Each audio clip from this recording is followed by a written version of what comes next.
দর্শক, এবারের নির্বাচনে কোন দল কত ভোট পেল, কত পার্সেন্ট ভোট পেল, এই আলোচনাটা বেশ গুরুত্বপূর্ণ আলোচনা। এবং সেখানেই আমরা দেখছি যে একটা ম্যাসিভ চেঞ্জ বাংলাদেশের ইতিহাসে এই ঘটনাটা কখনো ঘটেনি। বাংলাদেশের ইতিহাসে কোনো গ্রহণযোগ্য নির্বাচনে অর্থাৎ 2014, 18 এবং 24 এই তিনটা নির্বাচন যদি বাদ দেওয়া হয়, 91 সালে 91, 96, 2001 এবং 2008 এই চারটা নির্বাচনকেই তো গ্রহণযোগ্য নির্বাচন বলা হয়। সেই নির্বাচনগুলোতে এরকম মানে পার্সেন্টেজ, ভূমিধস বিজয়ের পার্সেন্টেজ দেখা যায়নি। অর্থাৎ 50% ভোট কোনো রাজনৈতিক দল তাদেরকে পেতে দেখিনি। এর মানে সর্বশেষ 2008-এর নির্বাচনে আমরা আওয়ামী লীগকে দেখেছিলাম বেশ ভালো ভোট পেতে, 48% মতো ভোট পেতে। সেই পার্সেন্টেজই এখন পর্যন্ত সর্বোচ্চ ছিল, কিন্তু এবার বিএনপি সেটাকে অতিক্রম করেছে এবং জামাত অবিশ্বাস্য রকমের পারফরমেন্স করেছে। চলুন একটু জেনে দেখি বিএনপি, জামাত সহ অন্যান্য দলগুলো কত পার্সেন্ট ভোট পেল। সেটা কি তাদের দলের পার্সেন্টেজ হিসেবে কাউন্ট করা হবে, নাকি জোটের নির্বাচনের কারণে এটা তারা পেল, নাকি অন্য কোনো কারণে এটা তারা পেল, সেগুলো একটু আলোচনা করে বোঝার চেষ্টা করব যে কত পার্সেন্ট তাদের বেসিক ভোট, সাথে কত পার্সেন্ট অন্য ভোট যুক্ত হয়েছে। থাকবেন পলিটিক্স টিভির নিয়মিত আয়োজনে।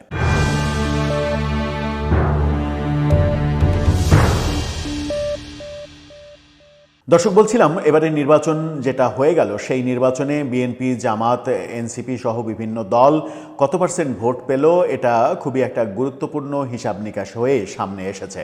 সেখানে আমরা দেখছি বিএনপি জোট, মানে বিএনপি ধানের শীষ মার্কা যেটা ভোট পেয়েছে, সেই ভোট প্রায় 50%। এটা একটা ইতিহাস, এটা বাংলাদেশের রাজনীতিতে একটা নতুন ইতিহাস। সেই ক্ষেত্রে আমরা জামাতকেও দেখছি ইতিহাস রচনা করতে, এবং জামাতকেও প্রায় 32%-এর কাছাকাছি ভোট পেতে দেখছি। চলুন প্রথম আলোর দিকে একটু দৃষ্টি দিই। প্রথম আলো তাদের শিরোনামে বলছে, বিএনপি ভোট পেয়েছে 49.97%, জামাত 31.76%, এনসিপি 3.05%। এনসিপিও বিশাল ভোট পেয়েছে, 3% ভোট, মানে অনেক ভোট। সেখানে আমরা দলগুলোর অবস্থা দেখি। বিএনপি বললাম, জামাত বললাম। ত্রয়োদশ জাতীয় সংসদ নির্বাচনের ইকুয়েশনগুলো আজকে জানিয়েছে নির্বাচন কমিশন। ভোটের হারে তৃতীয় অবস্থানে এনসিপি, 32 আসনে নির্বাচন করে তারা 3.05 পেয়েছে। এনসিপি জামাত নেতৃত্বাধীন 11 দলীয় জোটে যুক্ত হয়ে নির্বাচন করেছে। জাতীয় পার্টি 199 আসনে ভোট করে তারা 0.89% ভোট পেয়েছে মাত্র, অর্থাৎ 1% ভোটও তারা পায়নি। এবারের নির্বাচনে 50টি রাজনৈতিক দল অংশগ্রহণ করেছিল। মুফতি রেজাউল করিমের দল ইসলামী আন্দোলন, অর্থাৎ চরমনাই পীর, তারা পেয়েছে 2.7% ভোট। এছাড়া ইসলামী খেলাফত মজলিস, রিকশা প্রতীকে, তারা 34টি আসনে অংশগ্রহণ করে তারা পেয়েছে 2.9% ভোট। অন্য দলগুলোর মধ্যে প্রাপ্ত ভোট 1%-এর নিচে, অন্য দলগুলো যেগুলো নির্বাচন করেছে 1%-এর নিচে ভোট পেয়েছে।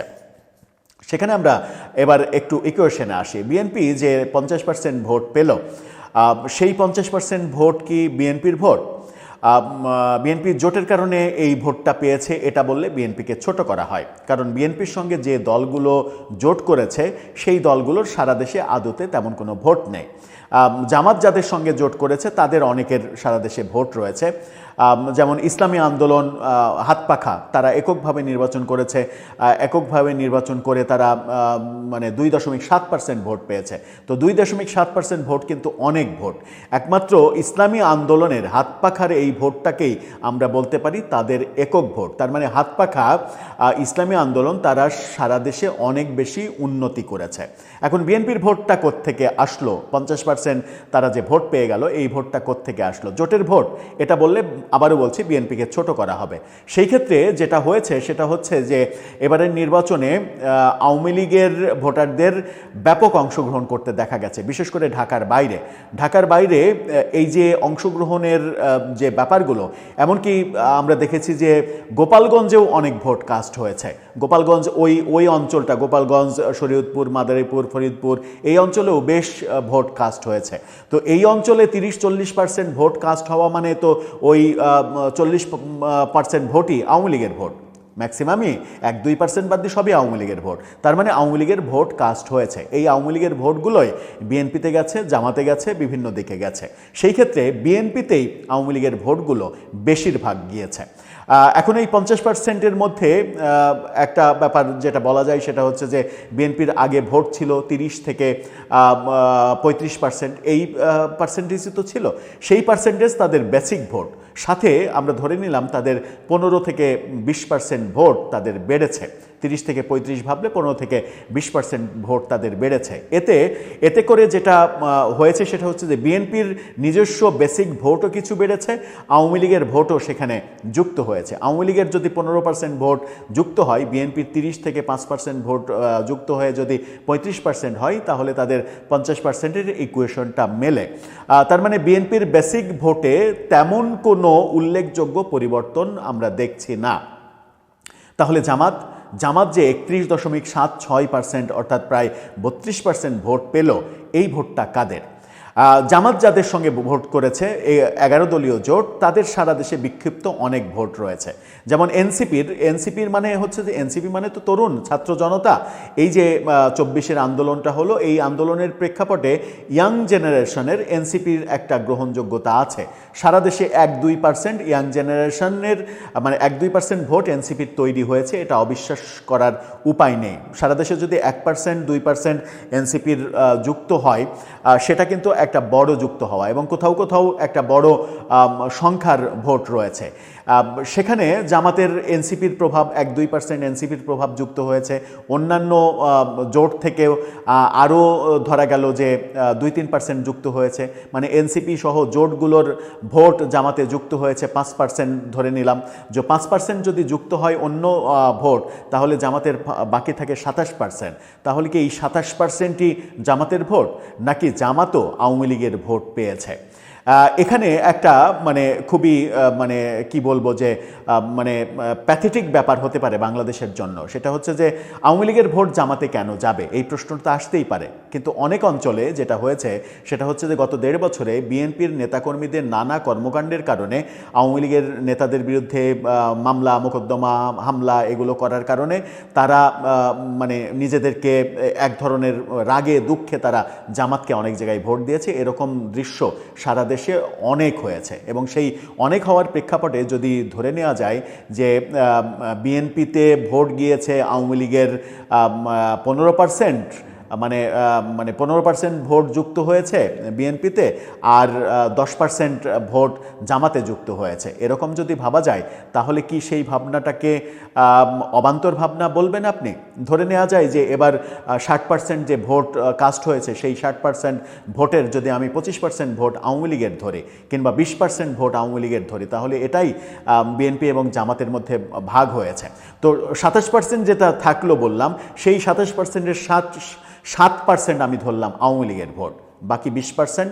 তার মানে জামাতের এবার ভোট বেড়েছে, অনেক বেড়েছে। জামাতের ভোট যেখানে 5-7%-এর বেশি কোনো কালেই ছিল না, সেই জামাতের ভোট এসে 20%-এ যদি ঠেকে, তাহলে কিন্তু এটা একটা ম্যাসিভ উন্নতি, জামাতের একটা ম্যাসিভ উন্নতি।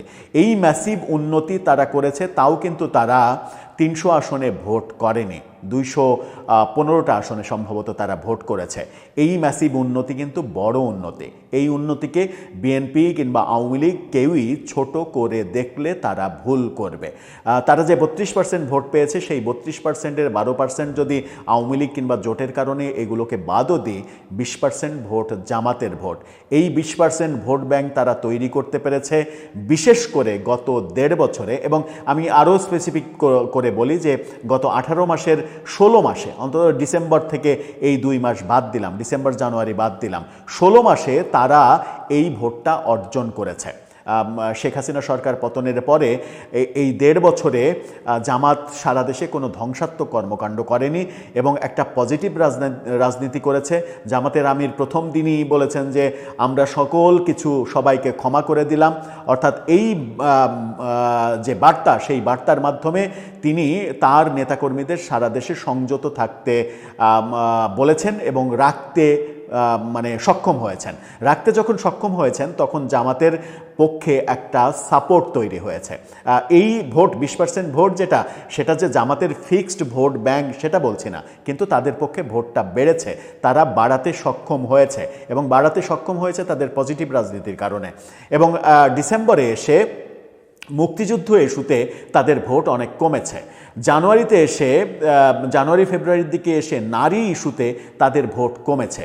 যদি মুক্তিযুদ্ধ এবং নারী ইস্যুতে তাদের ভোট না কমতো তাহলে তাদের আসন আরও বাড়তো এবং তাদের আসন 100-তে গিয়ে ঠেকলেও অবাক হওয়ার কিছু থাকতো না। সেই ক্ষেত্রে তাদের ভোটের ইকুয়েশন হয়ে যেত বিএনপি 50 থেকে কমে 45% হয়ে যেত, আর জামাত যেটা চলে যেত সেটা হচ্ছে যে প্রায় 40%-এ চলে যেত জামাত।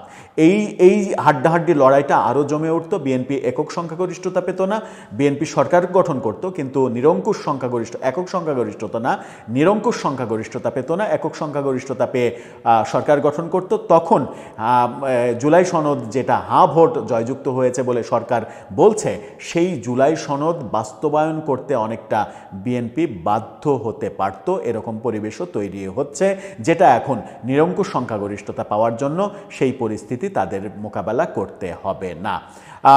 এই যে পরিস্থিতি, আওয়ামী লীগের অনুপস্থিতিতে ভোট ব্যাংকের যে পরিস্থিতি দাঁড়ালো, তাতে এখন বিএনপি এবং আওয়ামী লীগের রাজনীতির ওপরে নির্ভর করবে আগামী 5 বছরে তারা কি ধরনের রাজনীতি করে, তারা জনগণকে কিভাবে কনভিন্স করে, জনগণের ভালোবাসা তারা কিভাবে তৈরি করতে পারে, তার উপরে নির্ভর করবে জামাতের ভোট যে 20% তৈরি হয়েছে, সেই 20% ভোট থেকে তাদের অনেক বেশি কমে যায় নাকি আরও বাড়তে শুরু করে।